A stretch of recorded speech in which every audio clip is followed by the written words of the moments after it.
朋友们，你有没有想过，你这一生究竟应该怎样走、怎样做、怎么选择，才不会走偏，才是走上了人生的直线，而不是弯路呢？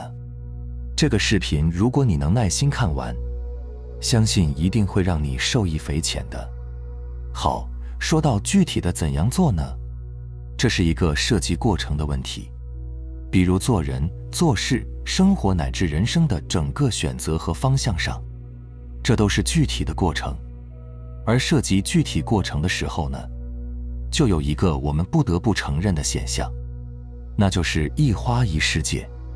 每个人呢都是以自我为辐射点，所以看待世界的角度和观念就会不一样。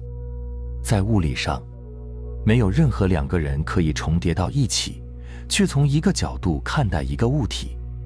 从事实上讲，每个人的出生以及他所在的年代、教育背景、社会环境、经历、认知通通都不一样，所以看似生活在同一片蓝天之下，但其实我们是由无数个投射组成的。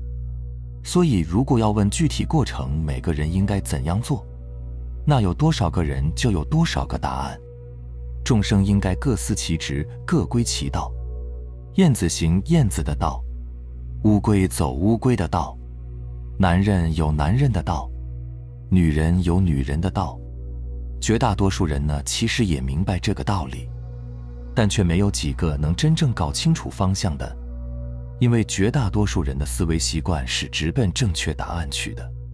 可偏偏这种问题的答案是千人千面，于是就有很多人都在各抒己见，最后越讲越乱。不过没关系，我有办法把它讲清楚。如果我们把人生比作一道选择题，这个选择题呢有6个选项，其中有5个是错的，1个是对的。我们只要把5个错误的排除掉，那剩下的那个就是答案。虽然千人千面，但我们所有人都可以去同时排除这5个错误答案，从而找到属于自己的剩下的那个正确答案。这里需要注意的是同时排除。好，重点来了，这5个不，第1个就叫不争。夫为不争，故天下莫能与之争。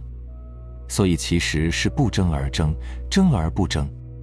想想有多少人整天在那里跟同事、同学、同乡、亲人争高低对错、是非好坏，争赢了争胜了又能怎样呢？就好像一群小朋友玩游戏，如果其中一个总是赢，他就赢了游戏，输了朋友，最后就没有人跟他玩了。所以赢里输了情。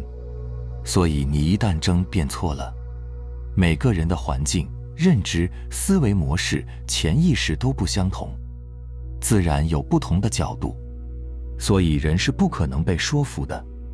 所谓成功的说服，不过是唤醒了相同认知维度的人内心沉睡的意识罢了。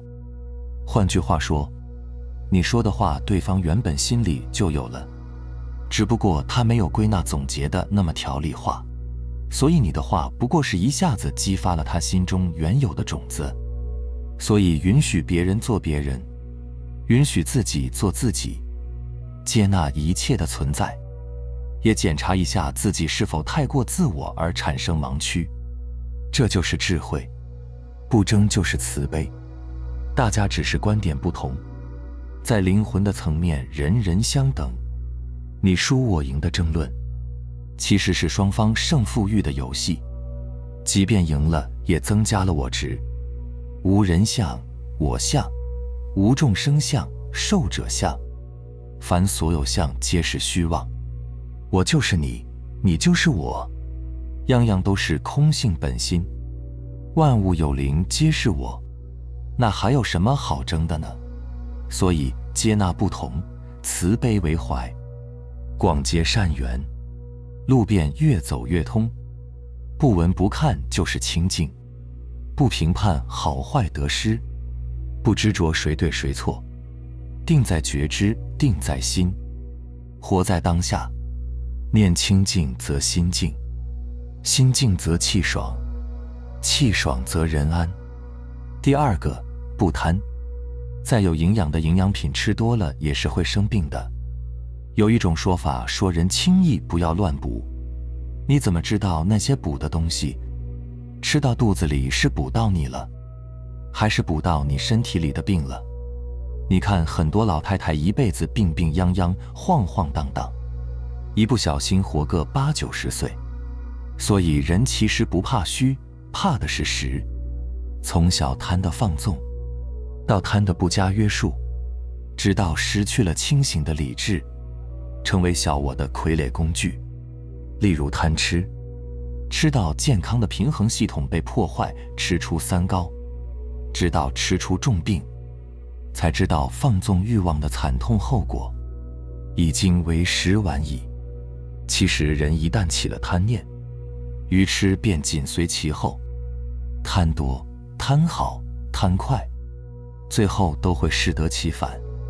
很多事情是着急不得的，快就是慢，慢就是快。第三，不求。这一点呢，其实很多人都理解错了。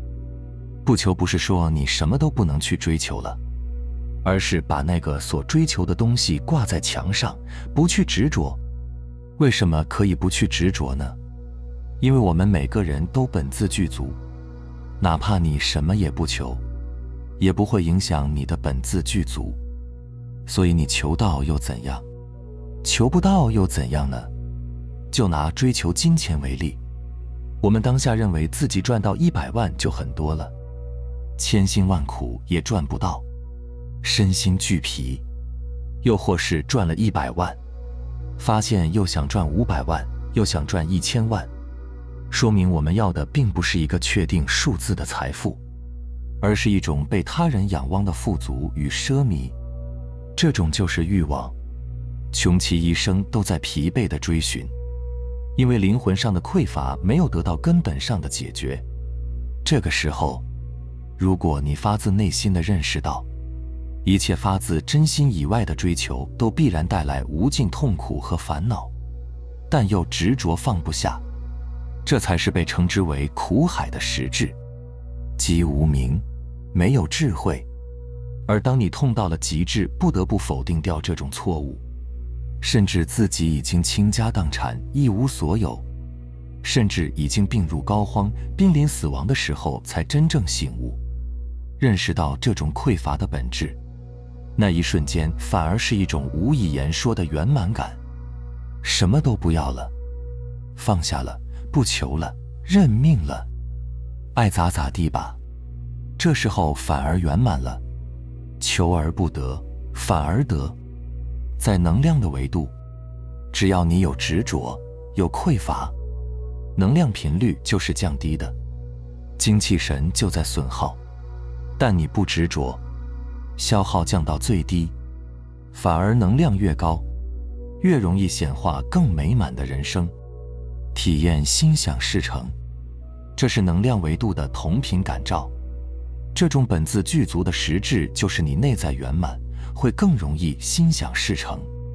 所以索性保持随缘、自在、洒脱，不好吗？第四个，不自私。自私呢，其实归根结底还是由于无知，这个不难理解。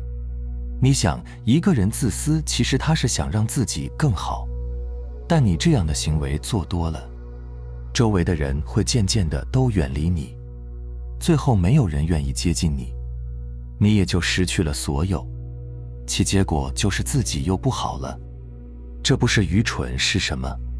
所以真正的自私是让自己变得无私起来。非以其无私，故能成其私。生命是在利他的过程中，经由付出的能量循环而实现自身的最大价值的。所以说舍得，越能舍，越能得。只得不舍，能量就将死在那里。比如说，常常让别人快乐的人，最终都是他自己也很快乐；常常让别人痛苦的人，最后他自己最痛苦。常常布施的人，越布施越多，自己价值的最大化，才能有利益的最大化。而人生价值是在利他中体现的，所以你只管去利他，最终受益的肯定是自己。第五，不妄语。不妄语呢，其实主要针对的是自己的内在，也就是良知。大白话呢叫不自欺，有个成语叫自欺欺人。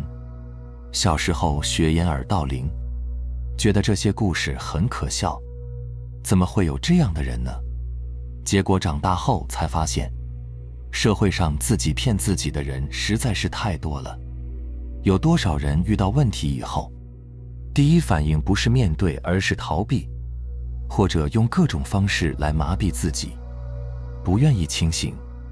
又有多少人面对各种问题，选择避而不谈？比如死亡这件事，仿佛不说就不会发生在自己身上一样。所以不妄语很大一部分是强调和针对于我们自己而言。至于对自己以外的人，说实话，不管是讲话的或者听话的人，其实只要是没有以智慧为前提的话，不管是真话、虚话还是假话，开口即错，都不怎么样。所以不妄语重在妄而不在语，最好是绝大部分时候学会闭嘴，就像老天爷一样，空空旷旷，不言不语，就看着我们好像什么也没做。讲真话有一个原则，就是要对机，而那种所谓的善意的假话呢，要以智慧为前提。就像父母给小孩子讲故事一样，父母的目的并不是要骗小孩子，而是要通过他能听得懂的故事去讲一个道理而已，是不得已而为之的行为。但根本上，当智慧足够大时，其实就连这些所谓的善意的谎言都不需要。为什么会存在这种善意的谎言？就是因为大多数时候智慧不够，所以从根本上讲，就没有什么事情值得隐瞒。最后，如果你能做到这5个不，也就是排除掉这5个错误答案，剩下的不就是你的道吗？其实最后我还想附带多说2句话，就是从历史上看呢，现代人也有胜于古人的地方，不能全盘否定，说现代人在各个方面都不如古人，这样讲很不客观。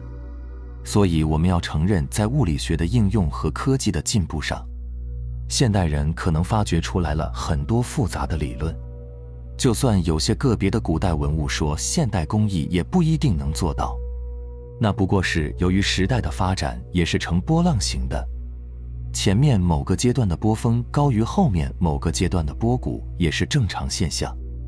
我们也不必以点盖面，大惊小怪，但这些都不是我们要讨论的。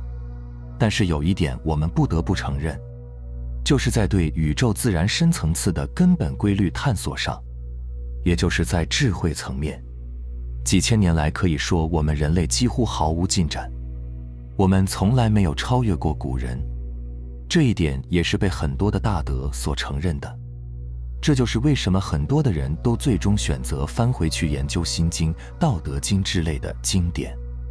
所以直到现在，乃至今后人类的很长时间，我们依然需要不断地重回到几千年前，去从老祖宗留下的智慧文字当中寻找答案，否则就会像现在这样，什么都有了还是不开心。哪里出问题了呢？就是把人生活颠倒了，明白了吗？好了，非常感谢你能看到这里，希望能对你有所触动和启发。我们下期再见。